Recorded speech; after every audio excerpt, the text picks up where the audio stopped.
Hello കൂട്ടുകാരെ, എല്ലാവരും സുഖമായി സന്തോഷമായി ഇരിക്കുന്നു എന്ന് വിചാരിക്കുന്നു. അപ്പോൾ നമ്മുടെ day 3 journey of self love. Okay, ഒരു പുതിയ ആഴ്ചയുടെ ബിഗിനിങ് ആണ്. Wishing a wonderful Monday and a great week ahead. അപ്പോൾ സെൽഫ് ലവിനെ കുറിച്ച് നമ്മൾ 2 വീഡിയോസ് ഓൾറെഡി ചെയ്തു, ഫൊർഗിവ്നെസ് ചെയ്തു. അതെല്ലാവരും ആ പ്രാക്ടീസസ് ചെയ്തിട്ടുണ്ടാവുമെന്ന് വിചാരിക്കുന്നു. അപ്പോൾ ഇതൊക്കെ ഇഫക്റ്റീവ് ആവണമെങ്കിൽ നിങ്ങളത് പ്രാക്ടീസ് ചെയ്യണം. That is very important. Okay, അപ്പോൾ ഇന്നത്തെ ടോപ്പിക്ക് വളരെ ഇമ്പോർട്ടൻ്റ് ആണ്. എല്ലാവർക്കും ആവശ്യമുള്ളതാണ്. പക്ഷേ അവർക്ക് അത് എങ്ങനെ പ്രാക്ടീസ് ചെയ്യണമെന്ന് മനസ്സിലാവാത്ത ഒരു ടോപ്പിക്കാണ് setting boundaries. Okay, setting healthy boundaries എന്ന് വെച്ചാൽ എന്താണ്? എല്ലാവർക്കും നമ്മുടെ ഒരു സ്പേസ് ഉണ്ട്. ഓക്കെ, നമ്മുടെ ക്ലോസ് ഫാമിലി അല്ലെങ്കിൽ ഫ്രണ്ട്സ് അല്ലാതെ ആർക്ക് വേണമെങ്കിലും ആ ബൗണ്ടറി വാള് കടന്ന് നമ്മുടെ അടുത്തേക്ക് എത്താൻ നിങ്ങൾ അനുവദിക്കരുത്. ഓക്കെ, നമ്മുടെ വീട് കെട്ടുകയാണെങ്കിൽ നമ്മൾ ആദ്യം ഒരു കോമ്പൗണ്ട് വാള് കെട്ടും അല്ലേ? അപ്പോൾ സ്ട്രേഞ്ചേഴ്സിനെ നമ്മളെ കടത്തി വിടാറില്ല. ഈവൻ ഫാമിലി ഫ്രണ്ട് സർക്കിൾ ആണെങ്കിൽ എല്ലാവരെയും നമ്മുടെ ബെഡ്റൂമിലുള്ള കയറ്റിയിരുത്തില്ലല്ലോ അല്ലേ? അത്രത്തോളം ക്ലോസ് ആയിട്ടുള്ളവർ മാത്രമേ നമ്മുടെ ഏറ്റവും ഇന്നർ സ്പേസ് ആയ ബെഡ്റൂമിലേക്ക് കയറ്റി വിടുള്ളൂ. അല്ലെങ്കിൽ മറ്റുള്ളവരെയൊക്കെ ലിവിങ് റൂം വരെ ഇരുത്തും. ഈവൻ കിച്ചണിലേക്ക് നമ്മളെല്ലാവരെയും ഒന്നും കടത്തി വിടാറില്ല അല്ലേ? അതേപോലെ നമ്മുടെ സ്പേസ്, ഓക്കെ, നമ്മുടെ സ്പേസായിട്ട് ഒരു സ്പേസ് ഉണ്ട് നമുക്ക് എല്ലാവർക്കും. അത് മറ്റുള്ളവർ അത് ബഹുമാനിക്കണം. ഓക്കെ, അത് ചിലവർക്ക് ഒരുപാട് അമിത സ്വാതന്ത്ര്യം എടുത്ത് ലൈക്ക് വീട്ടിൻ്റെ ഉള്ളിൽ കയറി ചിലപ്പോൾ കബോർഡൊക്കെ തുറന്ന് ഞാൻ ഈ ഡ്രസ്സ് എടുത്തോട്ടെ എന്നൊക്കെ ചോദിക്കുന്നുണ്ടാവും. പക്ഷേ ചിലവർക്ക് നമുക്ക് എല്ലാവർക്കും ഒരേപോലെ ഫ്രീഡം കൊടുക്കാൻ ഇഷ്ടമുണ്ടാവില്ല.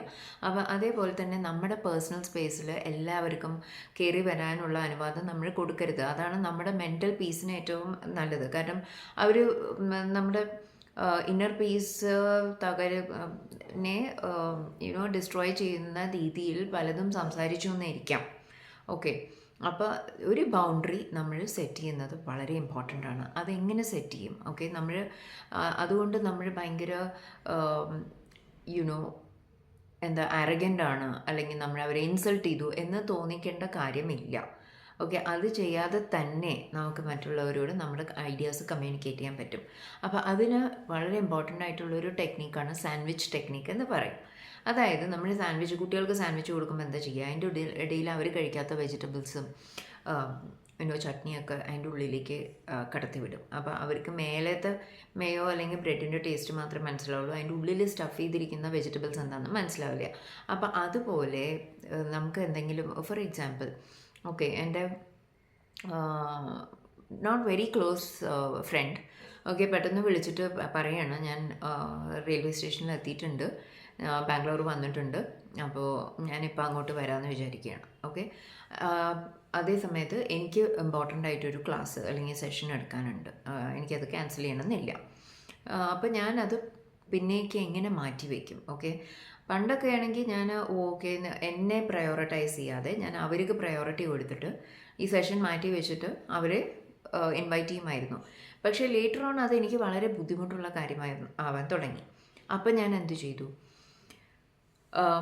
അവരോട് മൈൽഡായിട്ട് കമ്മ്യൂണിക്കേറ്റ് ചെയ്യുക. ഓക്കെ, ആദ്യം സന്തോഷം അറിയിക്കുക, ഓ വാവ്, ബാംഗ്ലൂർ എത്തിയില്ലേ, I really want to see you, അല്ലെങ്കിൽ നമുക്ക് എന്തായാലും മീറ്റ് ചെയ്യണം. ഓക്കെ, പക്ഷേ അപ്പോൾ ഇതാണ് ഈ രണ്ടാമത്തെ സ്റ്റെപ്പാണ് വെജിറ്റബിൾ ഉള്ളിൽ കടത്തി വിടുന്നത്. ഐ ആം റിയലി സോറി, എനിക്കൊരു സെഷൻ ഞാൻ ഓൾറെഡി സ്കെഡ്യൂൾ ചെയ്ത് കഴിഞ്ഞു, അപ്പോൾ അത് മാറ്റി വയ്ക്കാനുള്ള അവസ്ഥയിലല്ല ഞാൻ. അപ്പോൾ നമുക്ക് എന്ത് ചെയ്യാം? ഞാനൊരു കാര്യം ചെയ്യാം, ഉച്ച കഴിഞ്ഞിട്ട് ഡെഫിനറ്റ്ലി ഈ സെഷൻ കഴിഞ്ഞിട്ട് ഡെഫിനറ്റ്ലി ഞാൻ വന്ന് പിക്ക് ചെയ്യാം and I will take you home. Okay, അപ്പോൾ അത് മൈൽഡായിട്ട് പറയാം. വേറൊരു എക്സാമ്പിൾ എടുക്കുക. ഒരു ഫ്രണ്ട് വന്നിട്ട് ഭയങ്കര ഫ്രീഡത്തോടു കൂടി കബേർഡൊക്കെ തുറക്കുന്നു, സാധനങ്ങൾ എടുക്കുന്നു, ഓക്കെ, അല്ലെങ്കിൽ കിച്ചണിൽ വരുന്നു, ഓരോന്നെടുക്കുന്നു. അപ്പോൾ ഞാൻ മേ ബി ഒരു ഇൻട്രോവേർട്ട് ആയിരിക്കാം, എനിക്ക് എല്ലാവരും അങ്ങനെ കടന്ന് കിച്ചണിൽ കയറി വരിക അല്ലെങ്കിൽ ബെഡ്റൂമിൽ സാധനങ്ങൾ, എൻ്റെ പേഴ്സണൽ ബിലോങ്ങിങ്സ് എടുക്കുക, എനിക്ക് അത്ര ഇഷ്ടമുള്ള കാര്യമല്ല. അങ്ങനെ ഓക്കെ ഉള്ളവരുണ്ടാവാം, നോ പ്രോബ്ലം. ഓക്കെ, അപ്പോൾ ഇതൊക്കെ എല്ലാവരുടെയും ഇൻഡിവിജ്വൽ ചോയ്സസ് ആണ്. അപ്പോൾ അങ്ങനെയുള്ളവരത് ഞാൻ എന്താ പറയും, വീട്ടിൽ വന്നാൽ ഓഫ്കോഴ്സ് ഒരു വെൽക്കം കൊടുക്കും. കഴിഞ്ഞിട്ട് ഐ എം റിയലി സോറി കേട്ടോ, ഞാൻ എല്ലാം ഇന്നലെ ഓർഗനൈസ് ചെയ്ത് വെച്ചതാണ്, ഇനി നീ കബേർഡിൽ നിന്ന് ഓരോ സാധനങ്ങൾ എടുത്ത് മറിച്ചിട്ടുള്ളത് എനിക്കിഷ്ടമല്ല, അല്ല ഇഷ്ടമല്ല എന്നല്ല, എനിക്ക് ബുദ്ധിമുട്ടുണ്ടാവും, അപ്പോൾ എന്താ വേണ്ടതെന്ന് വെച്ചാൽ പറഞ്ഞാൽ മതി, ഞാൻ എടുത്തു തരാം. ഓക്കെ, അങ്ങനെ ഒരു ഇത്. പറയാം. അപ്പം അല്ലെങ്കിൽ നെക്സ്റ്റ് ടൈം വരുന്നതിന് മുമ്പേ നീ പറഞ്ഞു വെച്ചാൽ മതി ഏത് ആക്സസറീസാണ് വേണ്ടത്, അത് ഞാൻ പുറത്തെടുത്ത് വയ്ക്കാം. അപ്പോൾ അത് ഒരു ബൗണ്ടറി സെറ്റിംഗ് ആണ്. അതായത് ഇഷ്ടമുള്ള സമയത്ത് വന്ന് കബേർഡിൽ കയറി എടുക്കാനുള്ളതല്ല എന്നുള്ളത് നമ്മൾ മൈൽഡായിട്ട് റെസ്പെക്റ്റ്ഫുള്ളി മറ്റുള്ളവരെ ഇൻസൾട്ട് ചെയ്യാത്ത രീതിയിൽ നമ്മൾ ബൗണ്ടറി സെറ്റ് ചെയ്യണം. അത് വളരെ ഇമ്പോർട്ടൻ്റ് ആണ്. വേറൊരു കാര്യം എന്താണെന്ന് വെച്ചാൽ ചിലവർക്ക് ചില സമയത്ത് കുറച്ച് ഹാർഷായി പറയേണ്ടി വരും, പക്ഷെ അത് കുഴപ്പമില്ല. അത് എന്തിനാണ്? നമ്മളെ പ്രൊട്ടക്റ്റ് ചെയ്യാനാണ്. അപ്പം അല്ലെങ്കിൽ കുറച്ച് കഴിഞ്ഞാൽ എന്താവും, നമുക്ക് ഭയങ്കര ഫ്രസ്ട്രേഷൻ ആവും, നമുക്കൊരു ഫീലിംഗ് ഉണ്ടാവും, എല്ലാവരും എന്താ എന്നെ അഡ്വാൻറ്റേജ് എടുക്കുന്നത്, എല്ലാവരും എന്താ എൻ്റെ വിഷസ് അല്ലെങ്കിൽ എൻ്റെ ഇഷ്ടങ്ങൾ മാനിക്കാത്തത്. അതെന്താ കാരണം നമുക്ക് സെൽഫ് റെസ്പെക്റ്റ് കൊടുക്കുന്നില്ല, നമ്മൾ സെൽഫ് വർത്ത് നമ്മൾ അറിയുന്നില്ല. അപ്പോൾ എല്ലാവരും വന്നവരൊക്കെ അവരുടെ ഇഷ്ടത്തിനനുസരിച്ച് ബിഹേവ് ചെയ്തിട്ട് പോകും, നമ്മളെ ഇൻസൾട്ട് ചെയ്യും, ചിലപ്പോൾ നമ്മുടെ അഡ്വാൻറ്റേജ് എടുക്കും, നമ്മളോട് റൂഡായി പെരുമാറും. അപ്പോൾ അങ്ങനത്തെ ഒരു അവകാശം നമ്മൾ ആരിലും കൊടുക്കാൻ പാടില്ല. അത് ഇമ്പോർട്ടൻറ്റ് പാർട്ട് ഒരു സെൽഫ് ലവ് ആണ്. നമ്മളെ പഠിപ്പിച്ചിരിക്കുന്നത് എന്താ, നമ്മളെല്ലാവരോടും ഭയങ്കര മൈൽഡായിരിക്കണം, റെസ്പെക്റ്റ്ഫുൾ ആയിരിക്കണം, നോ പറയാൻ പാടില്ല. പക്ഷെ നോ പറയേണ്ട സ്ഥലത്ത് പറഞ്ഞിരിക്കണം.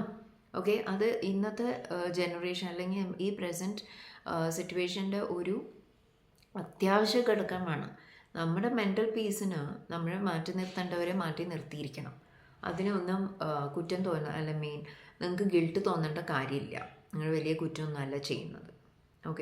അപ്പോൾ ഇത് മെല്ലെ പ്രാക്ടീസ് ചെയ്യുക. നിങ്ങൾ തന്നെ ഡിഫറെൻറ്റ് സിറ്റുവേഷൻസ് നിങ്ങളുടെ ലൈഫിൽ നിങ്ങൾക്ക് ബെറ്ററായിട്ട് പറയാൻ പറ്റിയെന്ന്, റെസ്പോണ്ട് ചെയ്യാൻ പറ്റിയെന്ന് തോന്നുന്ന സിറ്റുവേഷൻസ് നിങ്ങൾ എടുക്കുക, ചൂസ് ചെയ്യുക. എന്നിട്ട് സാൻഡ്വിച്ച് ടെക്നിക്ക് പ്രാക്ടീസ് ചെയ്യുക. വെരി ഇഫക്റ്റീവ് ടെക്നിക്കാണ്. കുറേ പേര് ഞാനും എൻ്റെ ലൈഫിൽ യൂസ് ചെയ്തിട്ടുണ്ട്. ഇതൊക്കെ ചെറിയ രഹസ്യങ്ങളാണ് കേട്ടോ. അപ്പോൾ നിങ്ങളത് ഇഫക്റ്റീവായിട്ട് യൂസ് ചെയ്യുക. And give your mental peace your priority. Make your mental peace your priority.